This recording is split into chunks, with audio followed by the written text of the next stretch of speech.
नमस्कार बच्चों, आज के इस ओझा सर क्लासेस में आप सभी का स्वागत है।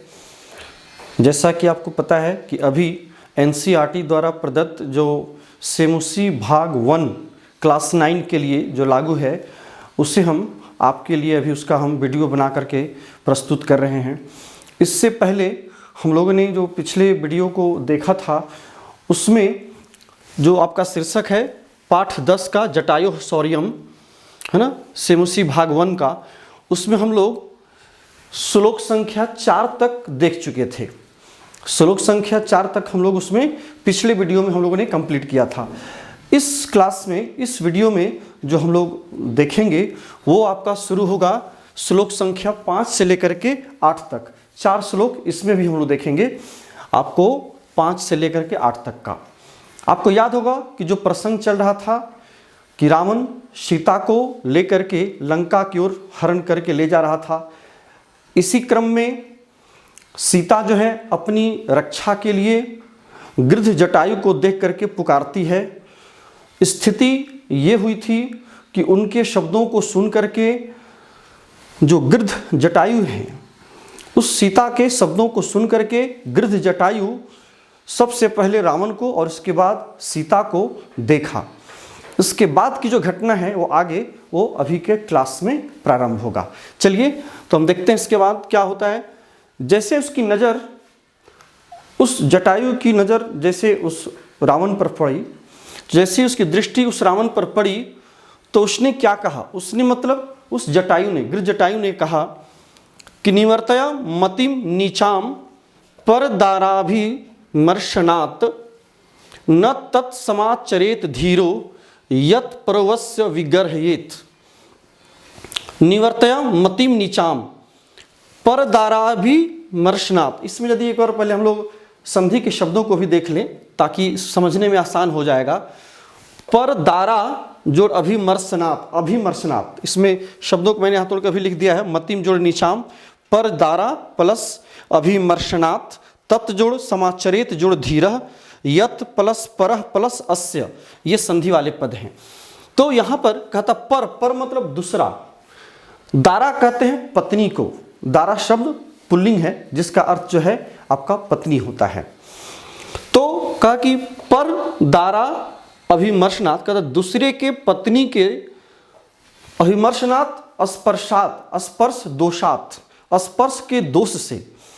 वास्तव में यहाँ पर जटायु जो है रावण को समझाने का प्रयास कर रहे हैं कि हे रावण, तुम जो है दूसरों के पत्नी को जो है स्पर्श दोष से, मतलब दूसरे की पत्नी का स्पर्श भी नहीं करना चाहिए और उस दोष को तुम ले रहे हो। सो इस प्रकार की जो नीचाम मतिम, तुम्हारी जो नीच बुद्धि है, जो छोटा सोच है, इस नीच बुद्धि को, इस छोटी सोच को निवर्तय, तुम वापस ले लो, तुम उसको तुम मोड़ दो, है ना। इस प्रकार के विचार को तुम बदल दो। निवर्तय मतलब बदल देना, मोड़ देना, हटा देना। इस प्रकार के विचार को अपने मन से तुम क्या करो, हटा दो।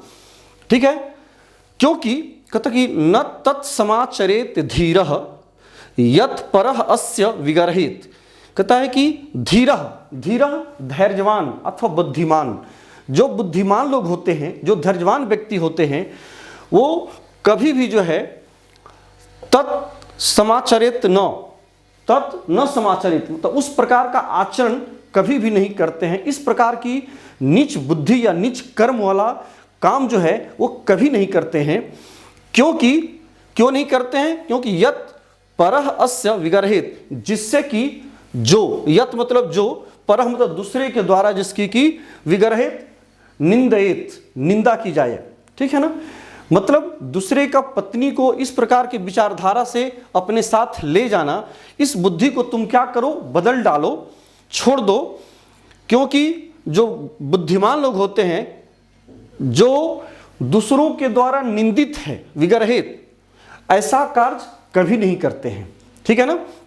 वही कहा यहां पर तोड़ेंगे तो जाएगा तत् जोड़ समाचरित जोड़ धीरः।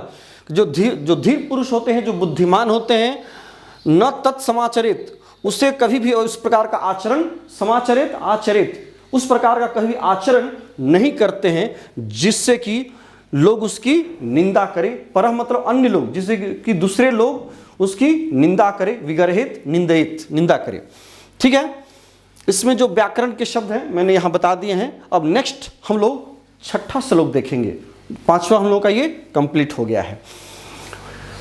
छठा में है वृद्धा अहम त्वम युवा धन्वी सरथा कवची सरी न चाप्यादाय कुशली वैदेही में गमिष्यसि। कहा कि वृद्धो अहम, अहम वृद्धा, कहा तो मैं तो बूढ़ा हूं। यहां पर तोड़ेंगे तो यहां पहले एक बार हम व्याकरण के शब्दों को भी थोड़ा देख लेते हैं, जो स्पेशली जो प्रत्यय और संधि वाले शब्द हैं। वृद्धा जोड़ अहम, वृद्धो अहम मतलब अहम वृद्धा, मैं तो वृद्ध हूं। त्वम युवा, और तुम कैसे हो? युवा हो, जवान हो। धन्वी, धन्वी धनु से इन प्रत्यय लगा है, इन प्रत्यय वाला अर्थ में। धनुष वाला मतलब जिसके पास धनुष है, तुम धनुर्धारी हो, तुम धनुषधारी हो। और क्या? सरथः, तुम रथ के साथ हो, तुम रथ वाले हो, तुम्हारे पास रथ भी है। और क्या? कवची, तुम कवचधारी भी हो, तुम्हारे पास कवच कुंडल भी है जिसके चलते कि तुम अपनी रक्षा कर सकते हो। तो कवची और सरी, और तुम वान वाले भी हो, तुम्हारे पास धनुष और वान भी हैं। ठीक है, शरी, शर से इन प्रत्यय लगा, उस प्रकार से कवच से इन प्रत्यय लगा तो कवची बना, शर से इन प्रत्यय लगा तो शरी बना, शर वाला, वान वाला। ठीक है, तो कहने का मतलब है यहां पर तात्पर्य यह है कि मैं तो बूढ़ा हूं, तुम तो जवान हो, धनुषधारी हो, रथ वाले हो, कवचधारी हो और वान वाले हो, तुम्हारे पास काफी वान हैं। लेकिन फिर भी मैं, मेरे रहते हुए, कहता मेरे रहते हुए, ठीक है ना, न च जोड़ अपी जोड़ आदाय, यहां पर तीन शब्द टूटेंगे, च प्लस अपी प्लस आदाय, यहां पर यंत संधि है, तो च अपी आदाय कुशलिम वैदेही में गमिष्यसि। तो यहां पर फिर भी जो है तुम वैदेही को मेरे रहते हुए, वैदेहीम सीताम, वैदेही से मतलब है सीता को, इसमें द्वितीय विभक्ति लगी है वैदेही में, देखिए सीता को मेरे रहते हुए तुम यहां से कुशलता पूर्वक, ठीक है ना, तुम यहां से कुशलता पूर्वक लेकर के, आदाय, आदाय मतलब लेकर के, न गमिष्यसि, तुम यहां से नहीं जा सकोगे। कहने का तात्पर्य यहां पर यह है कि जो गृध्र जटायु है वो रावण को एक प्रकार का चेतावनी दे रहे हैं कि तुम भले ही जुआ हो, धनुर्धारी हो, सारे अस्त्रों शस्त्रों से तुम परिपूर्ण हो, मैं तो बूढ़ा हूं, लेकिन मेरे रहते हुए तुम यहां से सीता को किसी भी हालत में नहीं ले जा सकते हो कुशलतापूर्वक। ठीक है, इसमें आप यदि कुछ शब्दों को देख लें, जैसा कि गमिष्यसि क्रिया है, यह क्रिया का कर्तृपद हो जाएगा त्वम, त्वम गमिष्यसि, तुम न गमिष्यसि, तुम नहीं ले जा सकोगे। ठीक है, तो यहां पर कर्ता त्वम है और इसकी क्रिया गमिष्यसि है। यहां पर कवची में, शरी में, इन सब में इन प्रत्यय लगा हुआ है। संधि में च जोड़ अपी जोड़ आदाय, जो मैंने बता ही दिया, यहां भी मैंने लिख दिया है नीचे, आप इसे देख सकते हैं। वृद्धा जोड़ अहम, वृद्धोहम, च जोड़ अपी जोड़ आदाय, चाप्यादाय, शर जोड़ इन, धन्व जोड़ इन, इस प्रकार से इन प्रत्यय वाले शब्द हैं और भी इसमें हैं।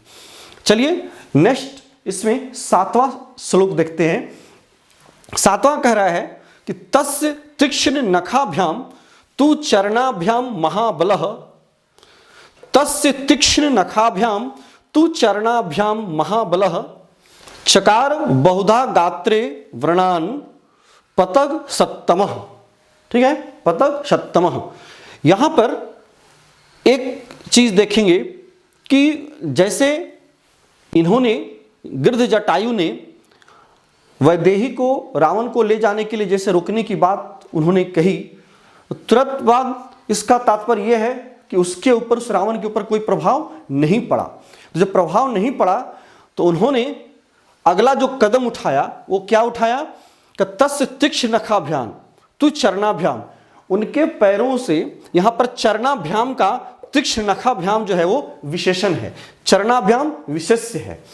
अपने तीक्ष्ण नखों से, अपने पैरों के चरणाभ्याम, अपने पैरों के तीक्ष्ण मतलब नुकीले नाखूनों से, किसके नुकीले नाखूनों से? उस गृध्र जटायु के, उस गृध्र जटायु के तीक्ष्ण जो नुकीले जो नख थे चरणों के, पैरों के, उस महाबली के, महाबलः, महाबलः जो है जटायु का विशेषण बनकर के यहां पर आया है। महाबलः मतलब जटायु, उस जटायु के पैरों के जो तीक्ष्ण नख थे, इनसे उन्होंने क्या किया, अपने पैरों के नखों से जो कहा कि गात्रे, गात्रे शरीरे, उसके शरीर पर, मतलब रावण के शरीर पर व्रणान, घावों को, व्रण कहते हैं घाव, जख्म को, है ना, उन जख्मों को उस पक्षियों में उत्तम, पतक्षत्तमः पक्षेषु उत्तमः, तो कहा कि उन्होंने, उस महाबली ने क्या किया कि अपने पैरों के नाखून से, तीखे नाखूनों से, तस्य, तस्य मतलब रावणस्य, गात्रे उसके शरीर पर बहुत सारे, बहुधा, बहुत जो है व्रणान, जख्मों को चकारो, चकारो कृतवान, अकरोत कर दिया। ठीक है, चकारा जो है क्री धातु का रूप है और लिट लकार का है। लिट लकार भूतकाल के अर्थ में जो हमारा, हम लोग जो लकार पढ़ते हैं, तो चकारा वही क्री धातु का हो गया लिट लकार में, तो चकार मतलब उन्हें कर दिया। कहने का तात्पर्य यह है कि जब रावण ने जटायु के बातों को नहीं माना, तब उस गिर जटायु ने, जो काफी महाबली थे और पक्षियों में उत्तम थे, है ना, पतक्षत्तमः पक्षियों में जो उत्तम थे और महाबली थे, इन्होंने अपने पैरों के तीक्ष्ण नाखुओं से उस रावण के शरीर पर, गात्रे शरीरे, शरीर पर बहुधा, बहुत जो है उन्होंने व्रणान, व्रणान जख्मों को उन्होंने क्या कर दिया, उत्पन्न कर दिया चकारो। ठीक है, इसमें जो व्याकरण से संबंधित है यहां मैंने लिख दिया है, नखाभ्याम जोड़ तू, अनुस्वार जो है यहां पर देखिए, नखाभ्याम में अनुस्वार लगा है, यहां तू और नखाभ्याम के बीच में संधि है, तो म हलंत होकर के टूट के अलग हो जाएगा, तो नखाभ्याम म हलंत जोड़ तू। इस प्रकार से चरणाभ्याम में भी म हलंत हो जाएगा प्लस महाबलः। ठीक है, गात्रे का पर्यायवाची शब्द हो जाएगा शरीरे, है ना, और व्रणान जोड़ पतक्षत्तमः, ये यहां पर आ गया। अब चलिए हम जो अगला जो हम लोग श्लोक देखेंगे वो 8वां है इस क्लास का। कहा कि ततो अस्य सशरम चापम मुक्ता मणि विभूषितम, ततोस्य सशरम चापम मुक्ता मणि विभूषितम, चरणाभ्याम महातेजा बभंजास्य महद्धनु। ठीक है, ये श्लोक का वाचन था। इसके अर्थ को यदि देखा जाए और इसके व्याकरण भाग को, तो इस प्रकार से होगा, ततो का ओ टूटेगा तो विसर्ग हो जाएगा, ततः जोड़ अस्य, ततः अस्य। यहां पर देखिएगा कि मुक्ता मणि विभूषितम महत धनु का विशेषण बनकर के आया है। कहा कि मुक्ता मणि विभूषितम चापम, कहता कि मोती और मणियों से जो सजा हुआ है, विभूषित मतलब सजा हुआ, सजाया गया जो धनुष था, ठीक है ना, वो सशरम जो कि वाण से युक्त भी था, सशरम, शरम मतलब बाण, धनुष का जो वाण जिस पर हम लोग प्रत्यंजा चढ़ाते हैं, वो कहता कि उसने मुक्ता और मणि से, मतलब मोती और मणियों से विभूषित जो उसका जो ये धनुष बाण था, धनुष और बाण थे, उसको उन्होंने उस महातेज ने, महातेजस्वी, महातेजा, महातेजा गिर्ध जटायु का विशेषण बनकर के आया है। यहां पर कर्ता महातेजा है, ठीक है ना, और बभंजक क्रिया है, ठीक है ना, बभंज, बभंज मतलब अत्रोटेत, तोड़ा। तो उस महान तेजस्वी ने क्या किया कि उस मुक्ता मणि से, उस मोतियों और मणियों से विभूषित सजे हुए उसके धनुष और बाण को अपने पैरों से, चरणाभ्याम, अपने पैरों से उस महान धनु को, महत धनु, महत जोड़ धनु, महत धनु, उस विशाल धनु को बभंज, उस विशाल धनु को उन्होंने क्या कर दिया, तोड़ डाला। किसने? गिर्ध जटायु ने। ठीक है ना, चूंकि महान तेजस्वी थे, बहुत बलशाली थे, इस प्रकार का विशेषण हम लोग पहले भी पढ़ चुके हैं। ठीक है, तो यहां पर देखिए उस महान तेजस्वी गिर्ध जटायु ने उसके मुक्ता मणि से विभूषित जो महान धनुष था, जो चाप से और सर से युक्त था, उसको अपने पैरों से, चरणाभ्याम, अपने दोनों पैरों से उन्होंने बभंज, तोड़ डाला। ठीक है, ये इसका अर्थ है। इसके यदि व्याकरण के भाग को देखें तो ततः जुड़ अस्य हो गया, मुक्तामणि विभूषितम, ये तो एक ही साथ है, समास है, समासिक पद है। चरणाभ्याम में म हलंत हो जाएगा। महातेजा आपका ये विशेषण बनकर के आया है जटायु का। बभंज जुड़ अस्य, यहाँ पर एक संधि वाला पद है, बभंज जुड़ अस्य महद्धनु, यहाँ पर भी देख सकते हैं बभम जुड़ झ, बभम प्लस जह, बभंजह।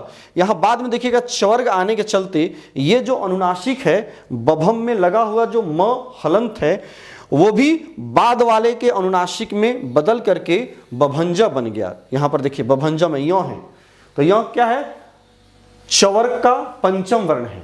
चूंकि यहाँ पर म हलंत होता संधि विच्छेद करने पर, तो वो जो म हलंत के बाद चूंकि चवर्ग बाद में है तो उस चवर्ग में ये अपने अनुनासिक को बदल डाला।